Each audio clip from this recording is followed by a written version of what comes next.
where I said that I was going to write a letter to the Senate President to enforce the RPO Morales decision on Governor Villanueva, Senator Governor Villanueva.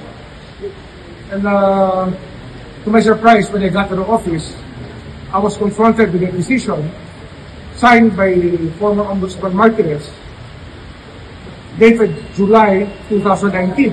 Lumabas lang siya nung sinabi kong may gagawin ang Ombudsman tungkol dyan.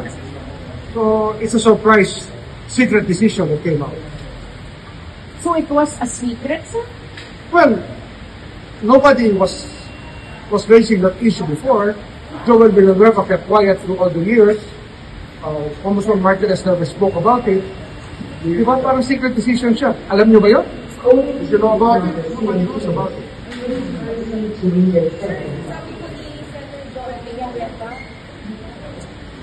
Sabi ni Doc Sir na dismiss naman daw po ay harassment and fake news daw po yung Well, harassment is not harassment. It's something that everybody thinks to be still valid, that can turn out to be not valid anymore due to a secret decision. Dapat kasi, hindi naman na-publish yan, hindi yan nilabas, nobody knew about it. Kahit sa Senate mismo, hindi nila alam yan. Even Tito Soto didn't know about it. Ngayon lang nila nilabas. So don't you call that a secret decision? But sir, what about the people here in the Ombudsman's office? Siyempre, alam din dapat nila yan, sir. Exactly. Nobody was raising any issue about it. Only this. Sir, may sa po that when nangyari kung naging secret po. Hindi ko alam eh. Basta it's a very mysterious decision. Kasi nga, it's a public interest decision. He ran for public office, he was elected senator. So it's a very newsworthy thing. And it's something that is in the public interest.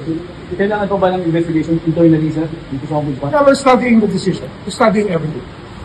Sir, to be very clear, will you still send the letter or hindi na po? Hindi na. Kasi nga, nagbago na yung premises natin. Nagbago na. 30 seconds. Teka. Sige na. Thank Thank you. Thank you, sir. Thank you, sir.